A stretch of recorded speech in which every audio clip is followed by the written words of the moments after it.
The arrival. It was December 24th, the kind of winter night where the sky was pitch black by 5 p.m., and every gust of wind seemed to whisper a warning. Nathan, a 32-year-old travel photographer, decided to take a detour through a small, snow-covered village called Ridgewood Hollow on his way to visit his family. The village wasn't on any map, just a dot he'd found while scanning offline GPS trails. He hadn't planned on staying, but when his car's engine sputtered and died near the village square, he had no choice. The town was unsettlingly quiet. Too quiet. No Christmas lights, no children playing, not even the sound of a dog barking. Just the soft crunch of snow under his boots and the hollow echo of his own breathing. The old inn. Nathan found the only lodging available. A century-old inn with fading paint and crooked windows. The sign above read, "The Silver Rest," swaying in the wind like it could fall any second. An old man greeted him at the door. He didn't smile, didn't ask for ID. "Room 7, the old man said. "Don't leave after midnight, and whatever you hear, don't answer it." Nathan raised an eyebrow. "Excuse me?" The old man said nothing, just handed him a heavy iron key and vanished into the shadows behind the check-in counter. A village without sound.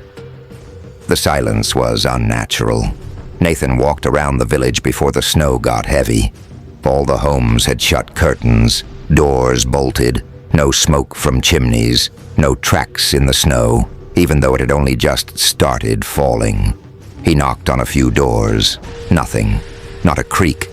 Not a whisper.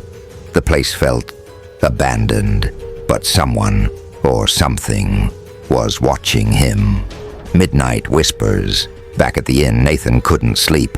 The power cut out around 11:50 p.m. He lit a candle and sat by the window, watching the snow. Then, at exactly 12:07 a.m., a low knock echoed from the hallway. 3 slow knocks. Knock, knock, knock. He didn't move. The knock came again. He remembered the innkeeper's words, "Don't answer." Then a voice whispered from the hall. A child's voice. Weak. Cold. "Help me." Nathan's heart pounded. He stood and peeked through the keyhole, but all he saw was darkness, as if someone had covered the hole from the other side. The girl in the snow. The next day, Nathan ventured outside. Snow piled high, but still no footprints, no people. He returned to where his car had broken down. It was gone. But something else caught his eye near the edge of the forest. A small girl, in a tattered white dress, standing barefoot in the snow, staring at him. He approached slowly. "Hey, are you okay?" he asked. She said nothing, just turned and walked into the trees. Vanished like mist. When Nathan followed, all he found was a grave marker, half buried in snow. It read, "Evelyn Morris, 8 years old, died on Christmas Eve, 1924. The innkeeper's warning. That evening, Nathan confronted the old man at the inn. "Who was that girl?" he demanded. The innkeeper sighed. "You saw her. She chose you." "Chose me for what?" "For the cycle. Every 25 years on Silent Night, she returns, and so does he." "Who?" The old man didn't answer directly. He simply said, "Leave now if you want to live. Walk, run, but do not stay past tonight." Nathan didn't wait. He packed his things and bolted into the snowy night, trying to leave the village, but every road looped back to Ridgewood Hollow. It was a trap. The church bell. At midnight again, Nathan heard it. Dong, dong, dong. 12 haunting chimes from the old village church. He followed the sound, hoping to find someone, anyone. Inside the church, candles burned by themselves. An altar covered in blood-stained cloths stood in the center. Behind it, a faded painting of a hooded figure, eyes scratched out, hands outstretched. The girl appeared again. She whispered, "He's coming." The door slammed shut. The temperature dropped, and from the back of the church came dragging footsteps, slow and heavy, then a gurgling growl. Nathan hid behind a pew, barely breathing. The faceless man from the shadows emerged, a tall, lanky figure, wearing a torn priest's robe. But his face, it wasn't there. Just skin stretched over where eyes, mouth, and nose should have been. He tilted his head, sniffing the air. Then he whispered, not from a mouth, but from inside Nathan's head, "You saw her. That means you're next." Nathan ran. The faceless priest chased after him, his body jerking with every step like a broken puppet. Nathan escaped back to the inn, but the door wouldn't open. The inn was no longer real, just a burned-out shell. The fire. From 1924. Nathan pieced it together. The town wasn't just haunted, it was dead. On Christmas Eve, 1924, a fire swept through Ridgewood Hollow. It started at the church during midnight mass. Everyone burned, except one child, Evelyn. She froze to death, running for help. And ever since, the town replays the night every 25 years, trapping any outsider who enters on Silent Night. That meant Nathan was stuck, unless he found Evelyn's body and set her spirit free. The final hour, he returned to the grave, dug through the snow with bare hands, and found a frozen doll buried beneath the stone. Suddenly the air went still. Evelyn appeared beside him. "If you bury the doll," she said softly, "he'll stop." Nathan placed the doll back inside the grave, whispering a prayer. The faceless priest appeared one last time, screeching in fury, collapsing to his knees and disintegrating into ash. And just like that, sound returned. Birds chirped, bells rang, the village came alive. People peeked from windows, curtains opened, footprints appeared. Nathan collapsed. The escape. The next morning, Nathan awoke on the highway, his car intact, engine running. In the rearview mirror, he saw the sign for Ridgewood Hollow disappear in the distance. He never spoke of that night again, but every Christmas Eve, he leaves a candle burning for a girl in white and makes sure never to travel alone. Because some villages, some nights, are never really silent. 1 year later, it was Christmas Eve again. Nathan had moved far away to a small town near Oregon, trying to forget everything about Ridgewood Hollow. But despite changing jobs, selling his car, and deleting all photos from that trip, something still felt off.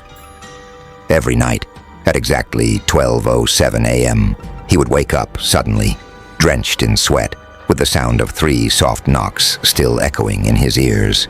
Knock, knock, knock. He tried therapy, medication, even hypnosis. Nothing helped, because the curse wasn't over. The candle. On the anniversary of that night, Nathan lit a candle and placed it on his window as a tribute to Evelyn, just like he'd promised. But this time the flame flickered unnaturally. It twisted sideways, forming strange shapes in the air, and then it went out by itself. Then his phone buzzed.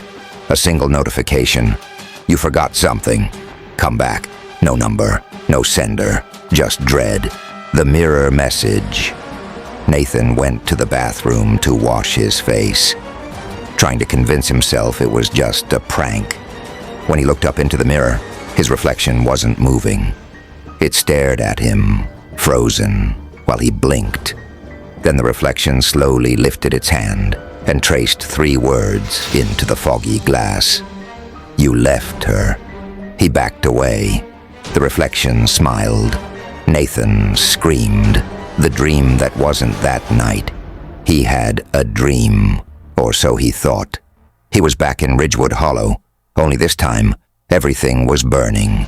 The sky was blood red, the trees twisted like claws, and in the distance he saw Evelyn, crying, standing in the same white dress, now scorched at the edges. "You set him free. she whispered. "Who?" Nathan asked. She pointed behind him, and there stood the faceless priest, but now with a mouth stitched shut. Evelyn's secret. Nathan dug through archived newspapers, determined to uncover the full truth. He discovered something that hadn't been mentioned before. Evelyn wasn't just a survivor. She was a sacrifice. The village had performed ancient rituals to protect themselves from a creature they called the Silent One. Every 25 years, a child was offered. In 1924, they tried to burn Evelyn alive, but she escaped. The fire consumed the town and trapped all of them in an eternal loop. When Nathan returned the doll, he only ended the priest's torment. Evelyn's spirit remained bound. Return to the Hollow. Nathan knew what he had to do.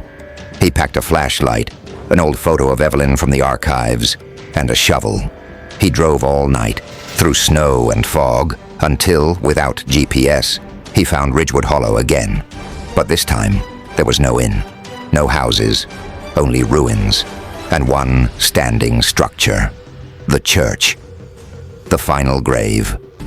Inside the church, under the crumbled altar, he found a second grave marker, hidden beneath the wood.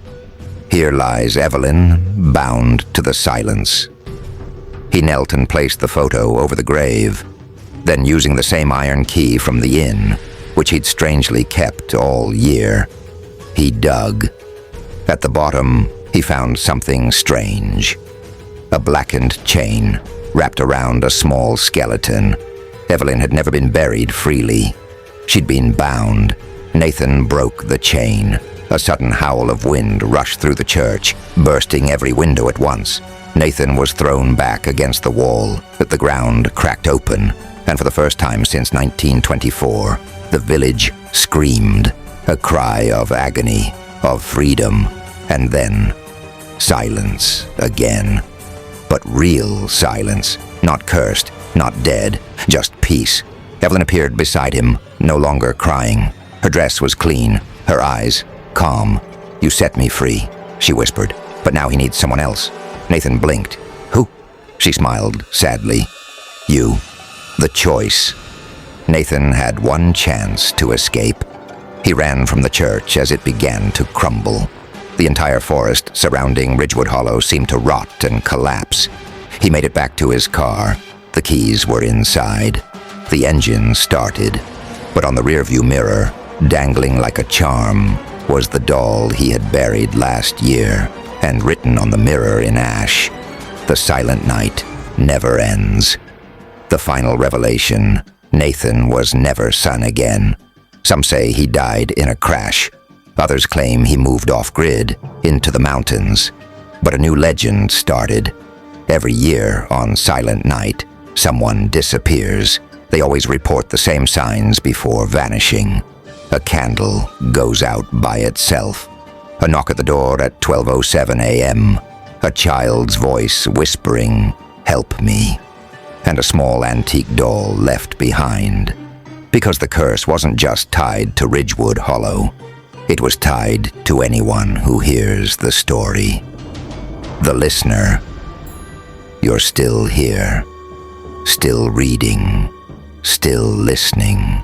So let me ask you, what time is it right now? And if someone knocks at your door tonight, will you answer?